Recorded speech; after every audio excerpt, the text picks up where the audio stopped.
With the NBA preseason kicking off and the start of a new season just over 2 weeks away, it is time to finally jump into what is my favorite time of the year and begin dissecting the madness in entertainment that is the NBA.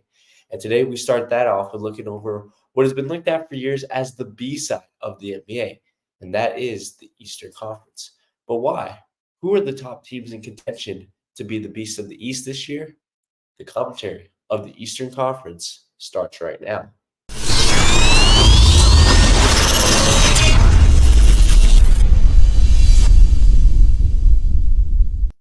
Welcome back to the Play by Play podcast. This is episode number 51, where today we will be doing a full deep dive into the Eastern Conference, predicting their standings and giving a full statement on each and every single team and how their performance is going to go in this 2024-2025 season. Excuse me. If you guys haven't already, if you're watching this on YouTube, please feel free to subscribe, leave a like down below, comment down below, and share with your friends. And if you haven't already, please feel free to follow us on all social medias, that being TikTok, Instagram, and Twitter. All of the ads will be down below, and there will be a bar popping up right here. We're on all those social medias. Not only will you get to see my instant reaction to all breaking news throughout the sports world, but you will also never miss out anytime that the podcast goes ahead and uploads. Without further ado, I want to thank you guys for your support on this one, and let's get into it. So the Eastern Conference in the NBA. I want to set a couple of ground rules before we move forward with the episode. Number one, this list is purely subjective. I want to say it one more time for the people in the back. This list is purely subjective. I did this simply off of my personal opinion and the research that I conducted throughout with all of these teams. So you might have a completely different list, and that's okay because we don't know what's going to happen. The Washington Wizards could win the dang East for all we know. They could come out and surprise us. Is that likely to happen? No, but I just put this into my order based on the opinion that I have. Number two, I base this simply off of talent and numbers. I did not base this off of the health of each and every single team. So there are going to be some teams on this list that you might think look a little high just simply based off the fact of you believe that a star player of theirs is going to get hurt. That doesn't matter in this whatsoever. We are playing this as if each and every single team is healthy for all 82 games. Now, granted, I'm going to point out a couple of teams that I think could have some trouble with injuries and maybe potentially in the future that could affect them. But just based on this list, this does not affect any single team if they are dealing with injury. And third, and probably most important, is the way that I separated and grouped each and every single up. For me, there are three categories in this video full of 5 teams. There are the contenders, which are the top 5 teams in the East that are likely going to be the people that are going to be contending for a championship, of course. There are the pretenders, who are in that middle area of the Eastern Conference. We're kind of in that no man's land. They're solid teams. They're going to have some really great performances and really good games. But in reality, it's not really going to amount to nothing, and they're never really seriously going to be contending for a championship, at least for this year. And then 10 through 15 is going to be called the rebuilders, teams that fully there's really no chance for them to potentially even make the playoffs. The top teams of that group could potentially sneak into a play-in, but ultimately they're nowhere near a title. They're potentially going to be in the top 5, top 3, potentially even contention for the number 1 pick of this next year's NBA draft. And they're simply looking to find new talent and the next identity to continue their franchise. So without further ado, guys, let's not waste any more time with the intro because we have a lot to go through. And let's hop into this. So let's start with our rebuilders, number 10 through 15 in the Eastern Conference, where we start from the bottom of the barrel with the Washington Wizards in prime position at number 15. Now, in my opinion, there is no world where the Washington Wizards do not have the best odds for the number 1 overall pick this year. On paper, this team is terrible. It lacks an identity, and it is super young. Now, the huge highlight additions to the nation's capital that they made this year were obviously the draft picks in Alex Sarr and Bub Carrington. When you look at the summer league performance and what these players showed, sure, I was very high on Alex Sarr. He struggled in the summer league. He did struggle in the summer league, especially offensively, in trying to get things and trying to get things going, but he did show his value as a rim protector. He did show his value as a rebounder, and that is going to be huge because Washington is hoping that he will help in the rebounding game after grabbing the second least amount of boards in the league last year. Then on the other side, you have Bub, who shined in sprints throughout the summer league and looked capable of running an offense and distributing throughout, which Washington is going to need because their two top stars right now in Jordan Poole and Kyle Kuzma, they're scorers. They're ISO ball players. They do not give up the ball a lot. So putting the ball in Bub's hands, having him distribute without passing the ball, that is what is going to be key in making plays and creating shots for their top players. So look for Washington to try and form some chemistry between their two top picks in the pick and roll. Look for Bub and Alex Sarr to be in that pick and roll a ton, man, especially trying to get Sarr some easy buckets down low and trying to get his confidence going offensively when being introduced into the league. But expect them to also still rely on their veterans such as Jordan Poole and Kyle Kuzma, especially when it comes to the offensive game and getting them going offensively and giving them some confidence. Moving up in the ladder, we have the Brooklyn Nets at number 14, who are in a very, very similar position as Washington. They traded their top star in Mikal Bridges this year, and because of that, once again, like I mentioned with the rebuilders, the Nets lack an identity. But believe me, they will be looking for one this year. And I think that there are a ton of just solid baseline role players that could potentially explode into a star, that could potentially give this team an identity and be the guy that they will build on going on into the future. Cam Thomas is the first name in line. He's the first name that comes into my mind just due to his sporadic scoring ability. He went on to average 22 and a half points this past year, which was huge. You have Nicholas Claxton, who in my opinion is one of the best young and athletic two-way bigs, a guy that runs the floor tremendously, a guy that is a great rim protector that can rebound well.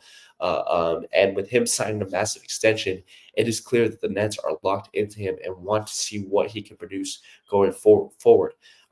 But if worse comes to worse, if those stars don't end up working out, you have other candidates as well. Maybe guys that don't have as high of a chance to explode into a star, but guys that certainly do have the capability, such as Cam Johnson, Noah Clowney, Jalen Wilson, who have all been three guys who have shown the same ability to be a dominant two-way wing that could also serve as the person that could guard the best player on the opposing team on any given night. So overall for the Nets, they simply need somebody to break out. They simply need somebody that they can look at moving forward as being a centric part. Even if they get the number one or number two overall pick and they get a top player, having a guy next to that, having somebody that you can fit next to and that you can kind of start to build your scheme around and your team, that is going to be a huge, huge want for them this year. And they are hoping to potentially break through and have a bright point, especially in the rebounding game as well. Like I said, they're very similar. They shined in rebounding this year, ranking 11th. So hopefully Nick Claxton can kind of sort of keep that going into this next year, keep them at the top of rebounding. But if there was any bright spot from last year and what they accomplished, they were solid in rebounding. I think that with their huge amount of length that they have going into this year, I think that they're going to continue to shine through that.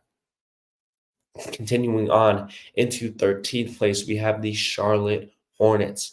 Now, Hornets fans, if there are any left out there, I want to ask, should you be surprised with their positioning? I certainly don't believe so. Charlotte has been in this position for a very long time. They have been in no man's land for a very long time, and they just have not seemed to be able to put any type of pieces together to really formulate, like I mentioned, an identity, but also a culture in Charlotte. And when you look across the roster, you see a team that is just very raw right now in terms of basketball fundamentals. They're a surprising first round pick to John Salon out of France. He was picked just purely off of his high ceiling and his athleticism. But he is somebody that just does not have the basketball fundamentals right now. Is somebody that lacks a shot, is somebody that lacks a sufficient handle, is somebody that does solid rebounding and potentially in the defensive game, but is going to take several years to develop into the star that the Hornets want when they took him at, I believe, number 6. Was it number 6, I believe? I could be wrong about that. Um, and it's even unclear right now if the Hornets can even develop a player like that. I mean, who have the Hornets really developed into a really solid player? I mean, they had PJ Washington, they had Mikal Bridges, not Mikal Bridges, I apologize, Miles Bridges, my apologies. They have Grant Williams now. Sure, LaMelo Ball has been a solid bright spot for them, but he is somebody that has battled injuries. Injuries has not seemed to pick up the slack on his physicality game that continues to get him injured. And outside of that, there's really been nobody. There's really been nobody that they have been able to formulate outside of LaMelo Ball. They have not shown that ability to grow stars. Now, outside of that, obviously, like previously mentioned, the Hornets are hoping to get a full year out of LaMelo Ball. That is going to be the huge key for them. He needs to stay healthy if they want to be successful. Now, is that likely? The numbers don't say so. The numbers said that he's likely going to have another injury and that he's going to be playing, 30, 40, 50 games throughout the season, and the Hornets are going to struggle. Obviously, I don't hope for that. I hope that he plays a full season, especially with how entertaining and how great of a ball player he is. But going forward, if they can't get a full year out of him, expect them to rely heavily on guys such as Brandon Miller and Josh Green, two-way wings, especially Green, who saw an uptick in his minutes when playing for Dallas this previous year. But if that ends up happening, if LaMelo Ball ends up going down, expect the Hornets to once again have one of the worst offenses in the league this year. Following last year, they had the worst point differential in the league at negative 10.7, and they barely were able to average 105 points on the league. So expect. Moving on from that, in the 12th position, we have the Detroit Pistons, who have been a team that for the past 2 or 3 years, I have been super, super frustrated and disappointed with. Just being based off of if Detroit showed the ability to develop their youth into stars, they would be a really solid team right now. They could be in a very, very similar position that Houston is in right now, trying to compete for a playoff spot, being in anywhere from that 8 to 10 type range for their franchise. But instead, they have wasted the past 2 to 3 years trying to find a coach that for some reason can't please this front office. Now, on a positive note, they were once again able to get a solid coaching option in JB Bickerstaff, who comes from having a successful tenure in Cleveland. Bickerstaff is set to bring a tough, physical, defensive minded type coaching style, which I think the Pistons hope can revive the culture that they had both in the early 2000s and in the late 80s. However, a lot of people are talking about him and saying that he's really solid at developing players, but me personally, I haven't seen that, and I don't think that he's ever really been tasked with that. At least he wasn't in his tenure with Cleveland. He was never really tasked with trying to develop in young talent. In fact, in my opinion, the only real young guy that he really had in Cleveland was Isaac Okoro, who, if you look at right now, hasn't panned out that much. I believe he got Evan Mobley in his second or third year, so maybe you could look at that. But Donovan Mitchell was already pretty established. Darius Garland was already pretty much established. Jared Allen was established. Donovan Mitchell was established. Dean Wade, I believe was his name. Max Strus, who was coming from Cleveland, uh, uh, was already established, was already a pretty big time shooter. So there wasn't a lot that I really saw with JB that looks like he's really going to be able to develop the team. Now, on that note, he might be a lot better fit for these guys. And like I mentioned, his defensive mind with guys that you have great length with guys that are really solid defensive looking guards such as Jaden Ivey, Kate Cunningham, Jalen Duran, who previously before him, taking a huge step back this previous year, has been shown as a pretty solid rim protector. That could fit better and that could end up benefiting these guys going forward having a coach like that. But as far as development wise, to me, he hasn't really been tasked with this big of an operation to go ahead and develop and pull a team out of the gutter and develop, 3, 4, 5 guys into potential superstars. So we're going to have to see how he does with that. But the man he was successful in Cleveland. He did solid in the playoffs. He took a team to a position that I don't believe that a lot of people really expected that team with the talent that they had to really go to, being a top 5 seed and potentially competing for a first round playoff win. So he has the resume, he has the numbers on hand. I think the question is can you bring confidence into these young men who clearly have lost confidence within themselves, who clearly don't have a lot of confidence within the front office and the decisions that those people are making. Can you instill confidence into these guys, move their line of play up a little bit more, and begin to produce offensively? He is a defensive-minded coach, but can you get the ball rolling offensively? Because Kate Cunningham is a star. Jay Ivey, maybe he's not a big time star, but he is a guy that can be a huge supporter for you in that game. Thompson, I think that he could potentially be a huge star. Jalen Duran was skyrocketing before taking a humongous step back this previous year. So the task on hand for JB Bickerstaff is going to be to develop this team. Can he do it? It remains to be seen. I haven't personally been shown the resume on paper to say that he can, but he has had a lot of success in the coaching game. So we'll have to see what he does. He's one of my personal favorite head coaches in the league. I think that he brings a lot of success, a lot of experience. So we'll have to see what he does. And I wish the man and the Detroit Pistons the best of luck. And finally, to round out the rebuilders in the 11th spot, we have the Atlanta Hawks, who essentially, for me, in my opinion, they seem to have been bringing back the same core that they have for pretty much the past 4 years. This core of Clint Capella, you have two pretty lengthy wings in Bogdanovich and Jalen Johnson. You have Trae Young, and then you have a pretty solid shooter in Zachary Reese-Sachet that they're bringing in. They've essentially gone into the last 4 seasons with the exact same core. Now, the DeJounte Murray experiment has now fully failed. They've completely gone out of that. And now all eyes will be on the previously mentioned number 1 overall pick, Zachary Reese-Sachet, and how he can help Trae Young. Now, Reese-Sachet, he is solid both ways. He mostly plays as a huge catch and shoot guy, a guy who's huge on 3 and D, and somebody who I think is going to do a solid job producing on the offensive end if they can get him the ball. That's the question. With the offense revolving so much around Trae Young, is he going to be able to get the ball? Because don't expect him to go out and explode and average 20 plus points, at least not right away. That's not his game. But if you can at least get the man the ball and get him some reps, he could tend to start leaning and going towards that way.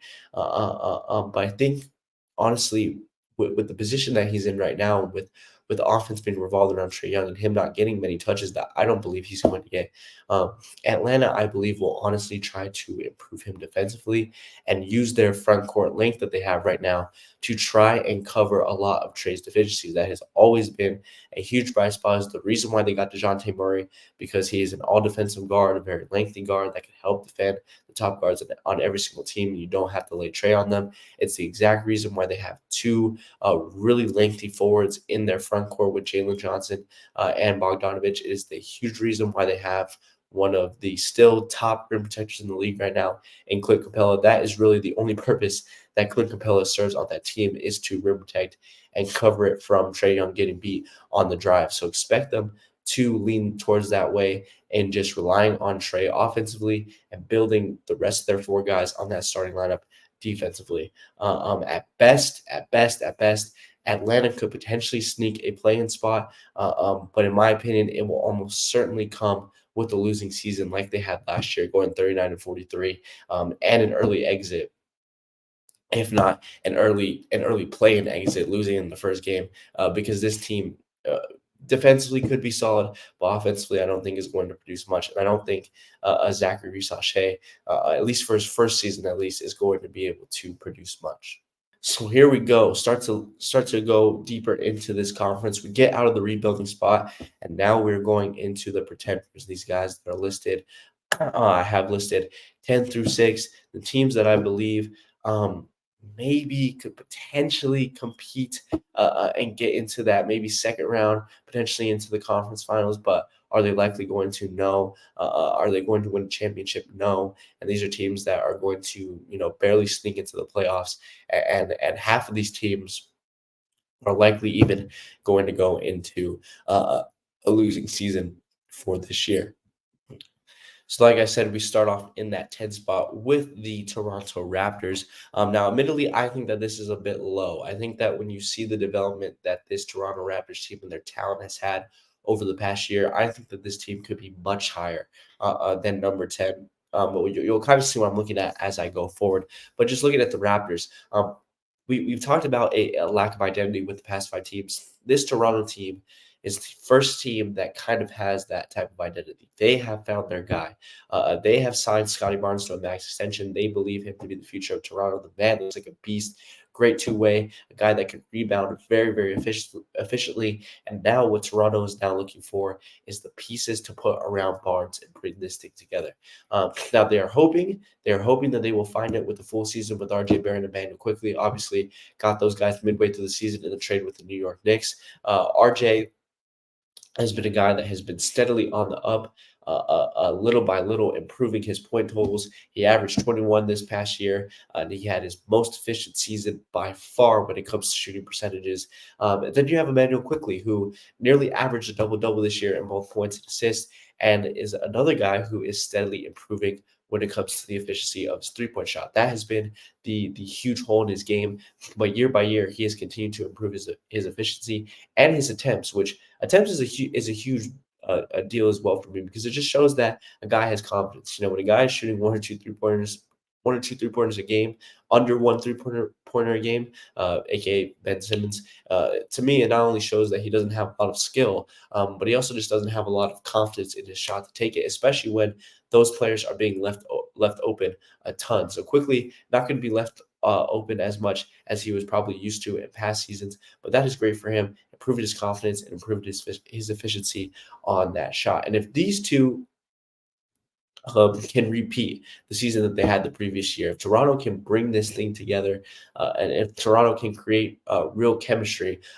this is going to be a sneaky, scary offense for me between Barrett Quickly and Barnes. And it's also a team that could sneakily have one of the better young big threes in the league. Not saying that any of these three guys are superstars right now, but these are all three guys that are really solid players. These are all three guys that are perfectly capable of getting you 20 plus points per game on average. And these are three guys that I think if they can keep this core together, will be a sneaky team going forward. And if they can put this together, like I said, they could definitely potentially place higher this year, and they could definitely be a team that I see that no 1 or 2 seed wants to match up against if they are able to make it out of the plan.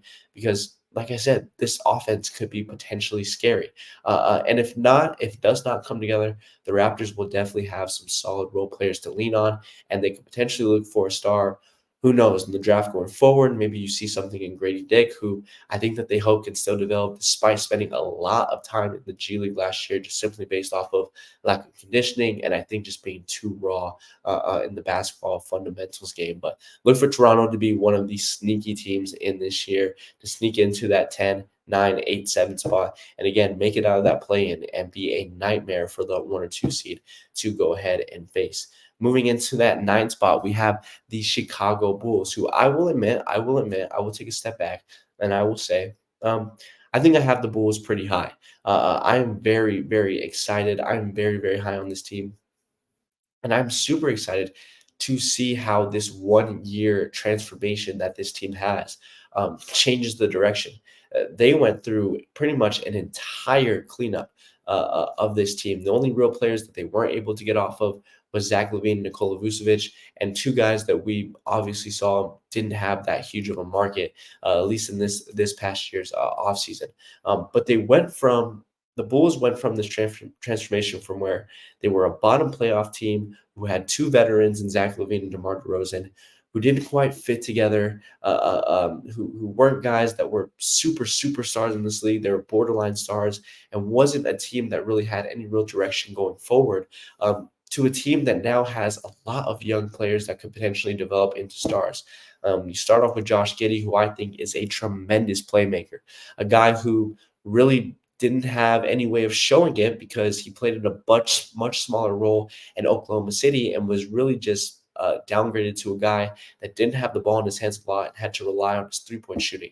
Now that you have him in a much bigger role, now that you're going to have him starting in Chicago, he is going to have the ball in his hands a lot more, and he is going to be able to do what he does best, which is distribute that basketball. And hopefully he's distributing that to Kobe White, who's another guy who is one of the only returners from last year's squad. And I think will be looked at as one of the top scorers and one of the guys that the Bulls will be looking at as one of their top stars, potentially forming him into a guy that we saw in Derrick Rose back in 2011, just an absolute dog that attacks the rim always.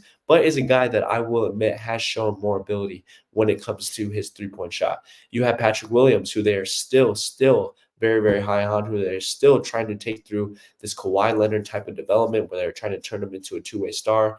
Maybe playing him in more of a four role this year will take effect in that, but expect him to have pretty much full reign of the front court aspect on the Chicago Bulls team, to be the leader of this front court on the Chicago Bulls team, and to play much more of a role into the rebounding and defensive game, and hopefully get a lot more touches in developing him offensively.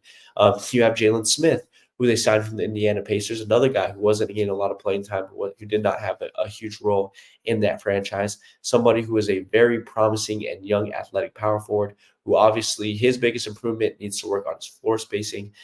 You have Montas Buzilas, who they drafted in this past draft, who was my favorite Ignite prospect coming out of this draft, who I think has all the skills to be successful in this league. It's just somebody who we have seen out of these youngsters coming out of the draft who are 18, 19, just needs to work on that conditioning and working up to that speed of the game. And finally, the Bulls are very, very hopeful to finally give some playing time and have a full season with Lonzo Ball, who has now come off a full entire knee replacement. They are hoping that he can finally work back into that roster and can be the guy who they wanted when they signed him to that 3-year, $64 million contract a couple of years ago. Be that veteran present, especially for these young guards that they have on the roster right now. Be a very solid 3-and-D guy who can also do a very great job distributing the ball. That is what they're hoping out of Ball. And they're hoping and they're super, super excited to have him in a full year now. And I am hoping for nothing for the best of him because I miss him. The NBA needs Lonzo Ball back, and I'm super, super excited to have him back. Now, admittedly, there are a ton of questions. There are a ton of holes still on this team. Just looking at last year, the Bulls had the worst differential in three-point attempts. Beating, they are allowing a lot of threes as well as not getting a lot up and therefore not scoring a lot. In fact, 64% of their shots last year came from within inside the arc. So if this Bulls team wants to begin competing for a play-in playoff spot, they need to begin to shoot better from the outside. With adding guys such as Ball, adding guys such as Giddy, you hope that Montas can improve on that. You hope that White can come in and continue to smart that development. You're hoping that Jalen Smith can improve on it. So there are guys that they're hoping can improve on it and can start shooting from beyond that arc. But that is how they're going to need to improve on it as a team because they have pretty solid length. They have pretty solid defensive properties, in my opinion, in guys such as Smith and guys such as Pat Williams. You have great distribution. The only other thing that you really look at is a number two guy offensively. You have Kobe White in prime position. Who is going to be the other guy that you're going to break out? In my opinion, it should be looked at as Buzelis, but obviously this is only his first year. Who knows how big of a role he is going to play? But if I'm the Bulls, give him as much touches as possible because that is a guy who can definitely light a spark and could potentially get you and ascend you out of the bottom of the Eastern Conference. Then we move up to number 8 in the Miami Heat, who stand in a very similar position to the Charlotte Hornets, in which they pretty much stand in the exact same position that they have had throughout the past few years. And it's confusing to me because this team is really talented. This team is super talented, especially youth-wise. They have a lot of young talent on the back of this team.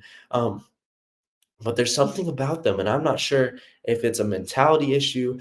I'm not sure if it's a big time efficiency issue. I'm not sure if guys aren't staying healthy for the bulk of the season, but there's something that is keeping this team year after year from succeeding throughout the regular season, and it is putting them in these super, super deep holes to work their way out of once the postseason comes around.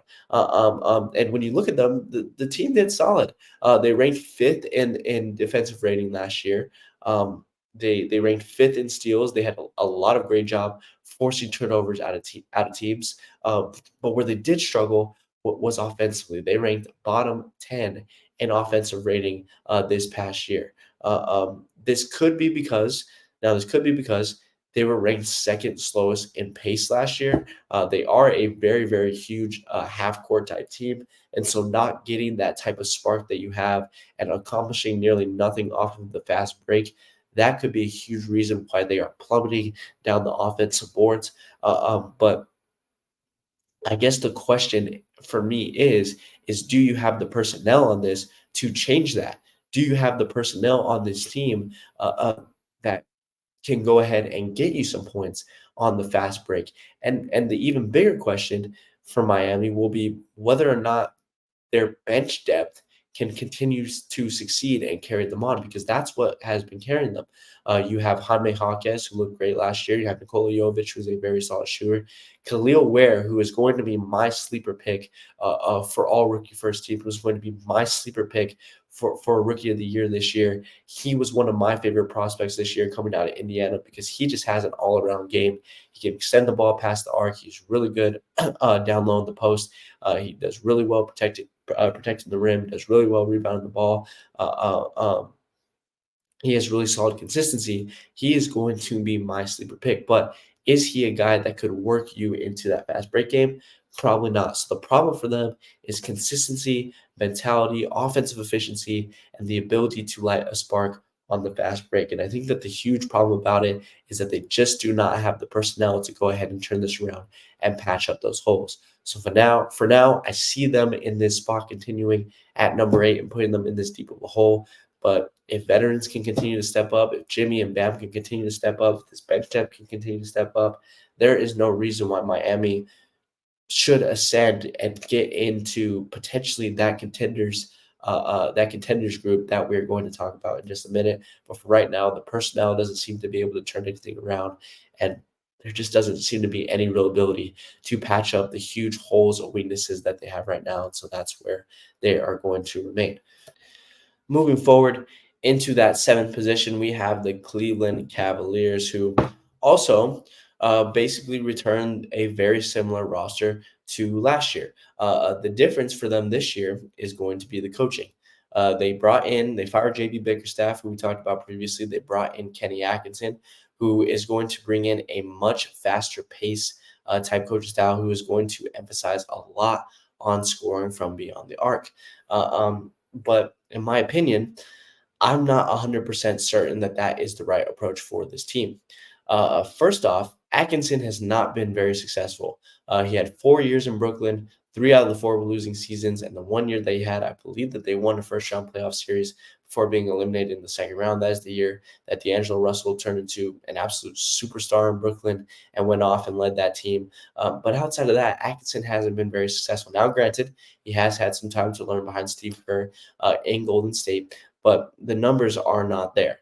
And second off, the Cleveland front court just has not shown the ability to appeal to Atkinson's style. Mobley and Allen are both very slow plotters that are much more effective in the half court, off of the block, and show much more emphasis on the defensive end than on the offensive end. And that's why Bickerstaff, I think, was so great for this team and why he showed so much success, is because he brought that physicality and that defensive prowess that both of their bigs really showed a likeness to. But the other hand of things is if they do adjust to the offensive side, which is possible because unlike having Mobley and Allen, you do have guys such as Donovan Mitchell and Darius Garland who like to go out score points. You have Max Strus, who's a really solid shooter, who is going to benefit off this faster pace. But if you do improve this offense, the defense is then going to suffer. Darius Garland is going to weaken defensively. Max Strus is not as effective defensively. Donovan Mitchell is solid, but where's the work off the bench? You have Isaac Okoro, who is solid defensively, but you kind of have this team who is kind of split in half to the fact that you have one side who you can appeal to offensively, and they're going to work in that type of system, but then they're defensively they're going to suffer. And then on the other side, you have your bigs and your wings who are pretty solid defensively, but their offense is going to suffer even more. Or if you appeal him to their offense, that's not really the game that they fit. That's not really the system that they fit. So I think that you have this team in Cleveland that is really split off right now. And I'm not sure that you really have a coach that has a lot of experience or a lot of success that can really come in and handle this and bring them all together. So overall, this Cleveland team, in my opinion, needs another piece. And they need another piece that can really establish what side they're on. They're going to be great defensively or they're going to be great offensively, because right now you have two split sides and two real sides that I don't think that can really improve or fit in to the other side to try and make things work. And not only do you need another piece, I think you need a new head coach. Even though this is only Atkinson's first year and he hasn't even been a coach, I think you need a head coach that is just much more well-rounded and has much more experience in bringing such a divided group together. And finally, to round out my list of pretenders, we have the Milwaukee Bucks, who might be the team that I am lowest on this year. Sixth seed for the Milwaukee Bucks this year. I have so much to go into on this team that I could. But first off, let's just dive into the fact that they did absolutely nothing this year. And that is criminal with the way that this team performed this previous year, especially in the playoffs. They drafted AJ Johnson in the first round of the draft, who is very, very raw and will take a few years to develop. He is not going to be somebody that is going to be impactful in this rotation this year. He is likely not even going to play this year. I will almost bet on it. Then you move forward when you add on to the fact that there were already huge, huge concerns when it comes to the age of this team. And as before mentioned, they did nothing. They bring back a team that is now even older. Damian Lillard has gotten older. Chris Middleton has gotten older. Giannis has gotten older. Pat Connaughton has gotten older. Brooke Lopez has gotten older. Bobby Portis has gotten older. This team is even older than they were last year. They were another team that struggled a lot with pace and getting a spark into that fast break. And probably the caveat on it is Doc Rivers is still their head coach for no apparent reason.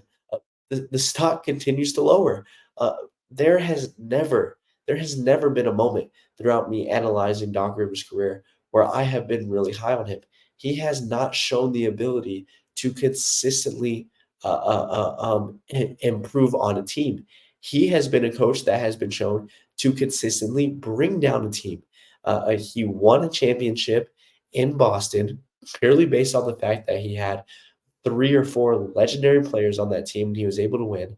He brought that team down with him. He then leaves. He goes to LA, gets traded to LA, I believe, inherits a team that was in a lot of people's mind destined to at least make it to an NBA Finals, let alone win it. And he slowly brought that team down, not being able to bring it together. He goes to a Philadelphia team that a lot of people thought had a lot of talent between Jimmy Butler, Joel Embiid, Ben Simmons, Tobias Harris.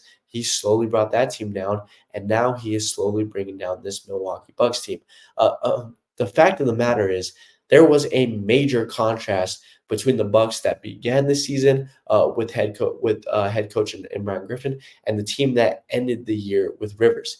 Dame did not look offensively confident behind the coaching of Doc Rivers.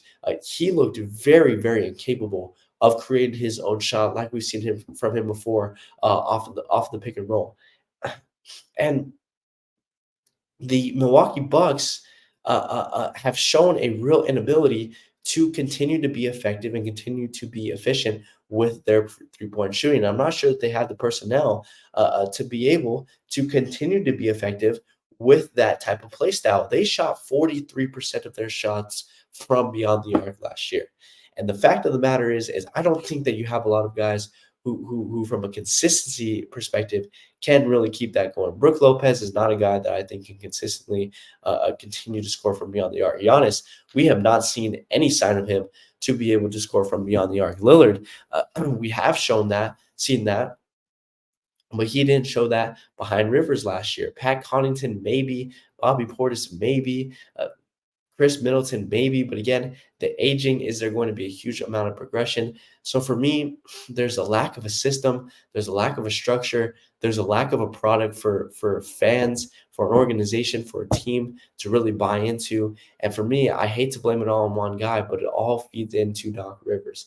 If I'm the Milwaukee Bucks today, get rid of Doc Rivers because the man offers nothing offensively. He is clearly losing the confidence of his players, especially offensively. He is bringing in the absolute wrong system, and you forget to even mention the fact that the defensive value of the Bucks on the perimeter has diminished even more with bringing Doc in and by replacing Drew Holiday with Damian Lillard, which has shown to be a pretty weird and ineffective a swap, much more than I think a lot of people showed. So if this team cannot produce on the offensive end, it is going to be a tough time for them to rise to the top of the East again. Again, I think that they're going to potentially start off the season strong. Everyone's going to buy into them, but by the end of the season, they're going to plateau. They're going to be in no man's land, and they're going to be a team that is easily going to be dispatched in the first round of the Eastern Conference playoffs. And that is saying a lot in the East because, as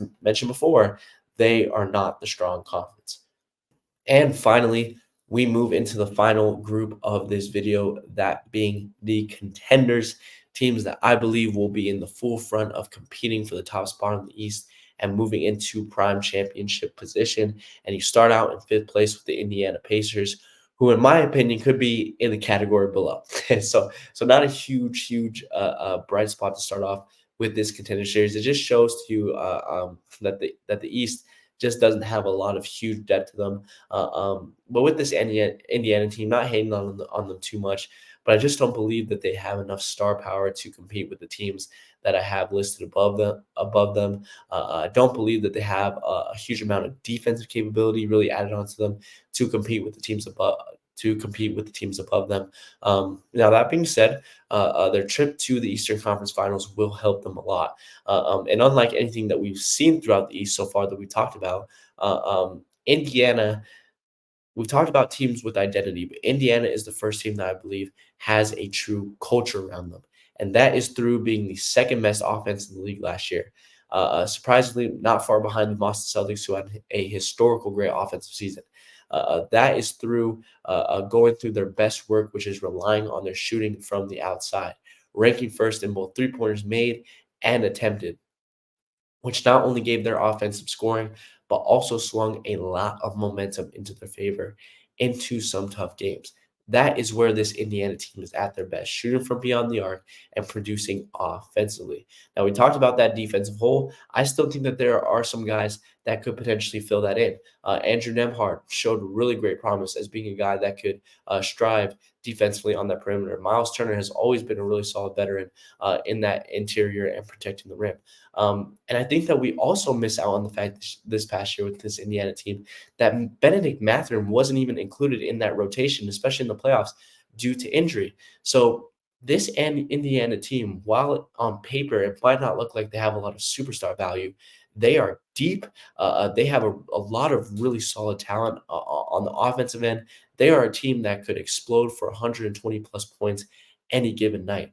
This is going to be a nightmarish team that teams that are not great defensively are going to hate playing against because they are going to put it on teams, especially late in that fourth quarter, swing momentum into their favor, keep it, and just drive through teams and continue to extend their league. So, like I said, they're kind of in that weird middle spot where if the defense does not succeed, they could potentially fall into that pretender spot. But if the offense can continue to produce, if the depth that they have can continue to produce, and if these guys such as Nembhard and Turner can produce defensively as they did last year, they could potentially climb and they could be in this fifth spot for the East.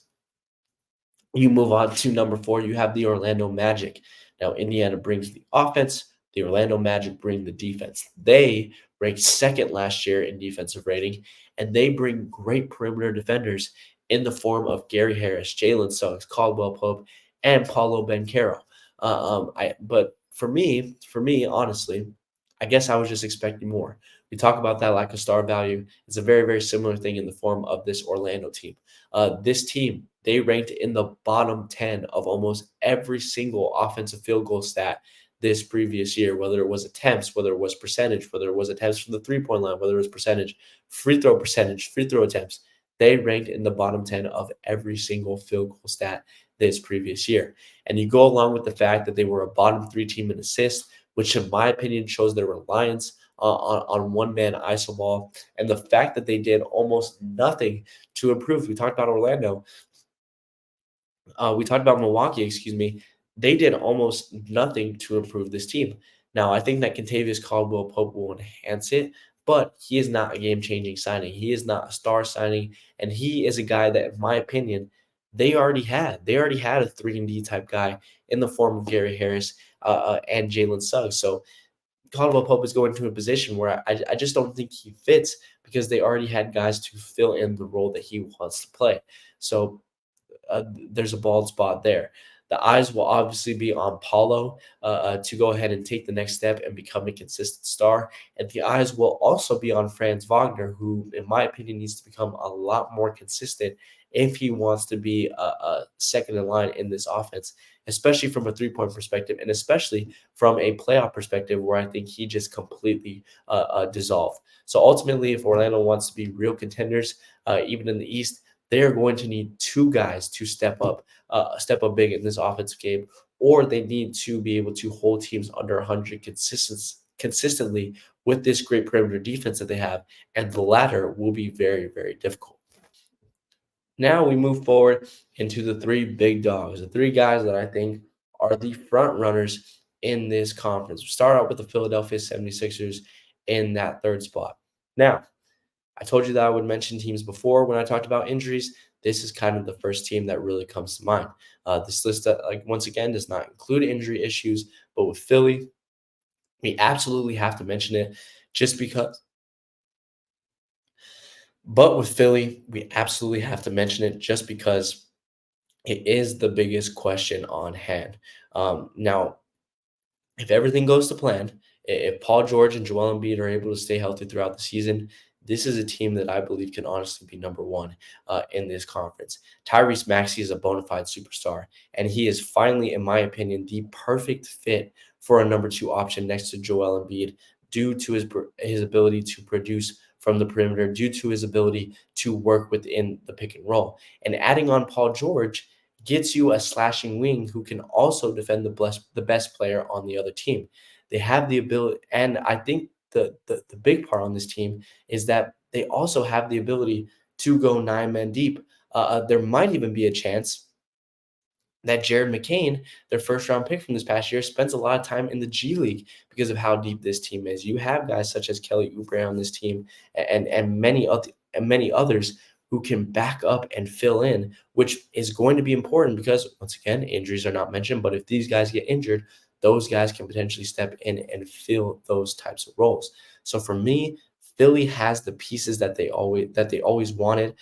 Philly has the pieces that they always wanted to build around Joel Embiid. The question is, can they stay healthy again? This list is not about injuries, but it is the biggest question on them right now. Just based off of talent, they're a top three team. If they can stay healthy, they can fulfill that promise.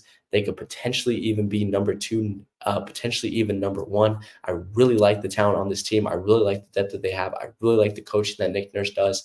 He's had a really, really great resume, in my opinion, throughout his time in Toronto and Philly. Philly has the pieces. Can they keep it together?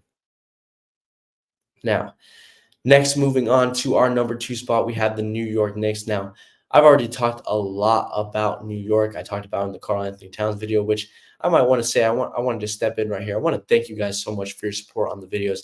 That Karl Anthony Towns video was the highest viewed video on this channel at 410 views. It is at right now. Thank you guys so much. I know that might not seem like a lot, but to me, those are the type of videos, those are the type of results that I look at. They make me smile and they want me to continue to keep this going. It keeps me going. It gives me motivation. So thank you guys so much for that. And I ask you guys to go ahead and look at that video because I go so much in depth on the Knicks on this. I'm going to go a little bit more broad because we are going pretty long here. But with New York, I believe they have made some huge moves this offseason. The biggest move, obviously, was Cat a couple of days ago, but also you cannot leave out the fact that they acquired Mikal Bridges throughout the offseason, which, in my opinion, now gives them some much needed, incredible length on that defensive end. And also, Cat coming in means a cleaner offensive fit. This was one of the things that I did not mention in my next video as a positive. Cat coming in, creating this cleaner offensive fit just based off the fact that he is a much better perimeter shooter. He is going now. The Knicks are going to be in a position where they can run a 5-out and is going to give Brunson space to work on his ISO game, get down into the paint, and absolutely destroy opposing defenders one-on-one. So Cat coming in means a much cleaner offensive fit. He has better perimeter shooting, and he has the ability to clear out and to just let Jalen Brunson work. In my opinion, my biggest worry on this team, however, is their depth. because outside of the starting five, you have Miles McBride, who is very functional, is somebody who has kind of developed into sort of that Brunson type player, who is kind of this weird 2-point scoring point guard, undersized defensive point guard. That's what I kind of see out of Miles McBride. And you have Mitchell Robinson. However, Robinson has dealt with injury a lot of the time, and he is going to be purely a backup. It's one of the big reasons why the Knicks got Cat was because Robinson has been dealing with injury. And that's it. Precious Achua showed no ability to produce offensively last year. Cam Payne is okay, but he doesn't move me as much as a backup point guard such as Tyus Jones, who shows much more promise in his playmaking and shot creating game. So the depth is off, and probably the final piece and the final nail in the coffin for me is the Celtics. I mentioned it in the video before. I am still very worried as to how this New York team is going to match up against Boston, especially when Porzingis is going to be playing. Cat is going to have a lot of difficulty guarding him from the perimeter. Now, granted, you can plug in Bridges or OG there, but they will likely be bullied down low, and you would likely like to have them staying on that Brown Tatum duo. So when you're looking at it just as a team, they look great. When you're looking at it from Eastern Conference that does not have the Boston Celtics, the Knicks rule. They top it. But in a world that has the Boston Celtics, I still think that the Knicks are still a number 2 spot to them. I think that it is still a very tough matchup, especially defensively for them to match up against. But any other team in the East outside of Boston, I think New York has a really good time handling them. I love their length defensively. I love some of the guys that they have off the bench. I just don't like their depth. I like Miles McBride. I like Mitchell Robinson. They have really great rim protection with Mitchell Robinson coming off that bench. They now have great perimeter shooting. Like I said, solid length. They have 2 superstars that they can now revolve around to. We've talked about the trouble with teams in the past not having 2 superstars to come together. They have that now. In a Celtics-less East, the Knicks would be the Kings. However, when you take down the Kings, it's all about the matchups. It's all about the matchups. And in my opinion, Boston is just a tough matchup for New York, which is why I have them undoubtedly as the best team in the East, as number 1, and potentially even undoubtedly the best possible team in the league. I have really short notes right here. The offensive potential is insane with this team. The fit that they have with this team is insane. I have never seen a team that pretty much just fits seamlessly within themselves. You have guys such as Drew Holiday and Derek White who are just seemingly egoless, who are perfectly fine with playing the role of just grabbing rebounds, defending the best players, and scoring 15 points just purely based off of 3-point shots. You have a really great veteran presence in Al Horford. You have your linchpin and Kristaps Porzingis coming behind that, who is a great 3-and-D guy, who is incredible offensively, needs to improve himself physically, but once again, injuries are not included in this. Is a guy that is likely going to miss the first half of the season, so we'll have to see how this team looks without him. But you have your linchpin in Kristaps Porzingis, you have your tandem duo in Jason Tatum and Jaylen Brown, and you have a lot of really solid bench guys off that bench, such as Payton Pritchard, Sam Hauser, Luke Cornett, a lot of guys that just fit in and use that ability to play their roles, whether it's shooting threes, whether it's defending, whether it's rebounding, and just come in and light that little bit of spark that they need in this role. And that is why, in my opinion, Boston will undoubtedly be crowned the Eastern Conference Kings, at least in the regular season this year. And that is all from me today, guys. A huge, very long video, but I wanted to try to get every single team included about this. And look out for a video coming in the coming weeks about the Western Conference side as well. I'll be making that. I am super excited to be back with basketball content and talking about the NBA full time. This is my favorite time of year, and I hope that you guys enjoy. And I hope that you guys enjoyed this video. If you're watching this on YouTube, please feel free to subscribe, leave a like down below, as well as a comment and share with your friends. And if you haven't already, please feel free to follow us on all social medias, that being TikTok, Instagram, and Twitter. All of the ads are, of course, down below, and there will be a bar popping up right here. And without further ado, guys, that is all that I have for you guys today, and I will see you guys on the next one. Thank you for all your support. Peace.